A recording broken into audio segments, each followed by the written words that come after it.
Ce cours est dédié à la réussite de tout le clan Israël, Be'ezrat Hashem. Chers amis, le Rav d'une grande ville de France m'a envoyé un message et il m'a dit que dans la ville dans laquelle il se trouve, le tramway est devenu gratuit, aussi bien en semaine que Shabbat. Et les personnes qui jusque-là comprenaient qu'elles ne pouvaient pas prendre le tramway Shabbat, parce qu'il fallait effectivement prendre avec soi le ticket, etc., elles comprennent que maintenant, ça y est, il n'y a plus ce problème. Il n'y a plus le problème de porter dans le domaine public. Et donc il me dit, il y a des dizaines de personnes qui se sont retournées vers lui et qui lui ont dit, écoutez, est-ce que maintenant, dorénavant, on aura le droit de prendre le tram pendant Shabbat pour se rendre au Beth Knesset, pour le Seder de Pessah, pour tout type de choses de ce genre-là. Et le Rav de me préciser qu'on a affaire ici à des gens qui n'observent pas le Shabbat. Et qui, si on ne leur autorise pas de prendre le tramway, ils prendront la voiture dans tous les cas. Que faire? Et j'aimerais, mes chers amis, de façon beaucoup plus précise, pas simplement répondre à cette question, mais répondre à la question d'une façon générale. Le tramway, le métro, pendant Shabbat et Yom Tov, pourquoi oui, pourquoi non? Mais je vous demande juste, s'il vous plaît, d'écouter jusqu'au bout, pour que Chas Veshalom, il n'y ait pas la moindre erreur qui ressort de ces choses-là. Le premier à traiter de ce sujet-là, c'est le Khatam Sofer. Le Khatam Sofer explique que Shabbat, c'est interdit de prendre le train. Et les problèmes dont il parle, le Rav, c'est un problème d'une part de Troumin, on n'a pas le droit de s'écarter loin de la ville pendant Shabbat. Et c'est le problème aussi que si jamais tu autorises à faire ça, il s'avère que les gens ne se reposeront pas pendant Shabbat. Ils iront faire tout type de choses pendant Shabbat. Et le Rav ramène les propos du Ramban qui explique que quand on te dit de Shabbat, que c'est Shabbat, Shabbaton, que Shabbat il faut se reposer. Quand on te dit de Shabbat le mot Shabbaton, excusez-moi, on dit qu'il faut se reposer. Ça veut dire que même des choses qui ne sont pas interdites minatora, mais qui si on les fait durant toute la journée de Shabbat, on ne va pas se reposer, la Torah elle dit non, ne fais pas ça. Tu as un devoir de la Torah de te reposer. Et donc, le Khatam Sofer veut dire, compte tenu des propos du Ramban, que si quelqu'un il passe la journée de Shabbat à voyager, ou qu'il s'y voyage pour aller faire ses affaires, alors il n'est pas en train de se reposer, il n'est pas en train d'accomplir la mitzvah du Shabbat. Et après il dit, et c'est différent du bateau, parce que dans le train, eh ben, on n'est pas très confortable, et ça bouge un peu dans tous les sens, et tu peux pas faire ton Shabbat normalement quand tu es assis dans un train. Pour ça c'est les propos du Khatam Sofer, Chelek Vav, Siman, Tzadik, Zayin. Et donc le Khatam Sofer, pour toutes ces raisons-là, interdit. Dans le Shut Peat Satra Chelek Bet Siman Pealef, il ramène qu'il y a un Rav en France, il ramène, qui a voulu autoriser de prendre le train pendant Shabbat et Yom Tov, si jamais on paye avant Shabbat. Et il dit, vous savez très bien que nous, la coutume qu'on a, les gens qui sont religieux, qui sont orthodoxes, c'est de ne pas prendre le train. Maintenant, j'aimerais vous dire la vérité, mes chers amis. Pourquoi il n'y aurait pas un problème du fait que, ben voilà, le non-juif, il conduit le train, le tramway, pour un juif? La réponse est la suivante. Là, on est en train de parler d'un train, d'un tram en France. En France, on imagine que le chauffeur, c'est un non-juif. Donc, c'est un non-juif. Si jamais la majeure partie des gens qui se trouvaient dans le train, c'était des juifs, on dirait, ah non, le non-juif, il fait ce qu'il fait pour les juifs. Et ça serait interdit. Si la majeure partie des personnes qui se trouvent dans le train, c'est des non-juifs, là, halakha, à plusieurs endroits, elle dit de façon explicite, qu'on considère que ce que le chauffeur, il fait voyager le train, c'est en l'honneur de qui? De la majorité des personnes qui s'y trouvent, c'est des non-juifs. Le fait qu'il y ait un juif en plus, ça change strictement rien. Il y en a qui ont voulu dire, mais si, tu rajoutais un petit peu d'essence. D'autres qui ont voulu dire, mais non, quand tu parles de tellement grande quantité, quand tu parles d'un train tellement chargé, ça change quoi encore un juif ou pas? Il y en a aussi qui ont voulu dire que même si tu rajoutes de l'essence, mais qui est-ce qui appuie sur la pédale? C'est le non-juif. Bref, le problème principal ici, quand on parle du tramway en France, c'est simplement un problème de ce qu'on va appeler que c'est pas shabbatique, Uvdin Dechol, comme le Rav Moshe Feinstein veut dire, ou alors le problème du troum, si vraiment le train il va d'une ville à une autre, ou alors le problème qu'est-ce que c'est en train de faire? Shabbat c'est un jour de repos, c'est pas un jour dans lequel on passe son temps dans les trains.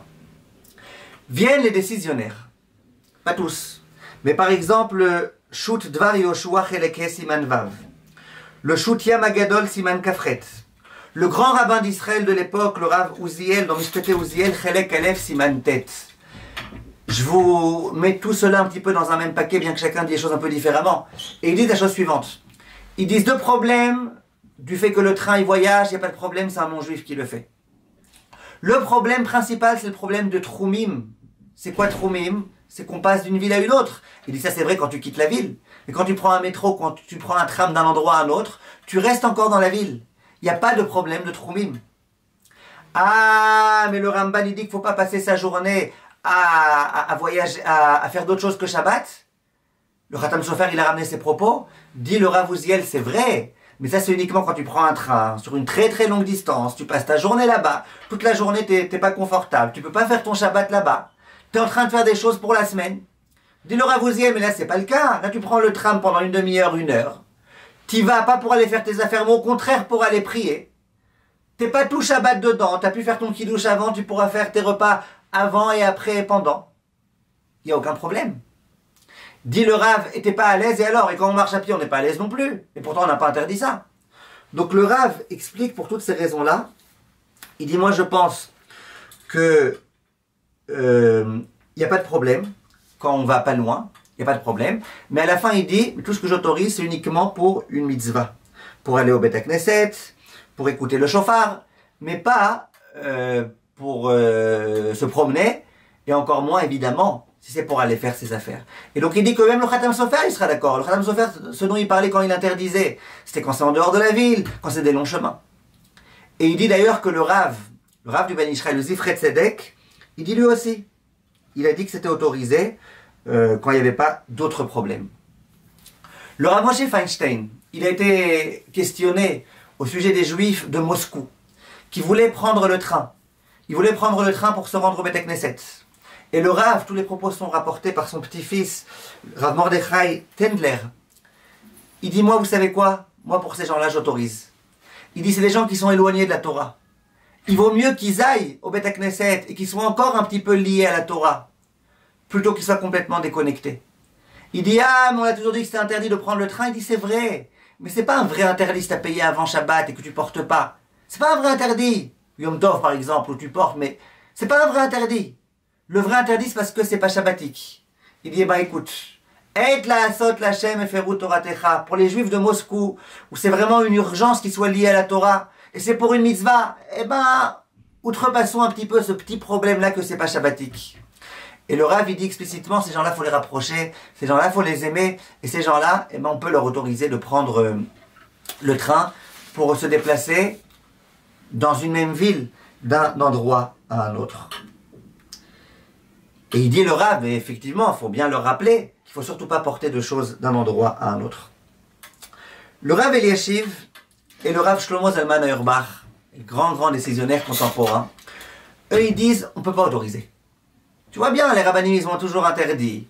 Le Rav Khatam Sofer il a interdit. Alors ok, on peut essayer de faire des différences. Mais autoriser, non. Et c'est pour ça que je vous ai demandé d'écouter ce cours jusqu'au bout. Autoriser explicitement, il dit ces rabbinim-là, non, on va pas autoriser, parce que si on autorise, c'est la porte ouverte à tout. Donc autoriser, non. Dit ces rabbinim-là, est-ce que par contre je peux inviter un non-juif chez moi à la maison, excusez-moi, pas un non-juif, un juif dont je sais qu'il va prendre le train. Je sais qu'il va prendre le train.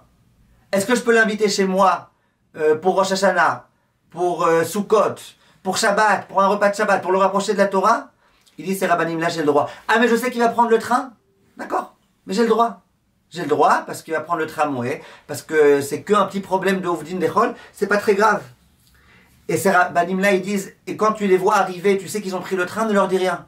C'est pas la peine de commencer à leur faire des remontrances et compagnie. Ne leur dis rien. Quand c'est un particulier qui vient et qui invite quelqu'un, il n'y a pas de problème. Par contre, de dire de façon publique que la synagogue va organiser un grand office pour les gens qui viennent en train, en tram, en RER, ça non. Ce que je voulais vous dire, mes chers amis, de façon vraiment claire, nette et précise, et vous comprenez bien que dans notre génération, c'est important de préciser tout ça. Prendre la voiture Shabbat, qu'un juif y conduise une voiture Shabbat, c'est des isurim deoraita, de la Torah très grave. Les voitures, surtout les voitures qui ne sont pas électriques, les voitures qui fonctionnent avec de l'essence, à chaque fois qu'on appuie sur la pédale, on fait encore un interdit de la Torah. On n'est pas ici dans le c'est pas shabbatique. on est dans le Deoraita. Si on peut venir voir un juif qui prend la voiture et essayer de le convaincre de ne pas prendre la voiture, de prendre le RER, on a tout gagné. Tout gagné. Maintenant, que les rabbanim viennent et disent c'est permis de prendre le RER Shabbat, ça non. Ça on n'autorisera pas. Je vous répète, il y en a qui ont autorisé. Le Rav Uziel, il a autorisé. Ne dites pas simplement le Rav Cohen Arazi, il a autorisé, parce que c'est quelque chose qui, Chas Shalom, risque d'ouvrir beaucoup d'ouvertures. Et on a toujours peur de ça, quand on voit où les choses elles peuvent arriver. Mais comprendre bien, quelqu'un qui m'écoute aujourd'hui, et qui jusque-là prenait la voiture, et qui a la possibilité, au lieu de prendre la voiture, de prendre le RER, eh bien qu'elle comprenne que c'est ce qu'il faut qu'elle fasse. C'est pas que c'est permis de prendre le RER Shabbat, mais c'est un petit peu interdit. Prendre la voiture, c'est très interdit. Et à nouveau, vous comprenez bien donc que les personnes qui sont invitées au Seder de Pessah, et c'est la seule façon de pouvoir y arriver, et c'est des gens qui sont pas très religieux, et donc sans ça, ils feront pas le Seder de Pessah, ils mangeront pas la matzah, et ben, il y a en tous les cas des grands rabbanim qui leur disent qu'il vaut mieux qu'ils le fassent, quitte à prendre le RER sans porter, sans avoir besoin de porter, en ayant payé avant par exemple, ou alors dans les endroits dans lesquels c'est gratuit, plutôt que de prendre la voiture, ou plutôt même que de rester complètement déconnecté, de ne pas manger de matzah le soir de Pessah, etc. Voilà, Koltou mes chers amis, Be'atzlacha.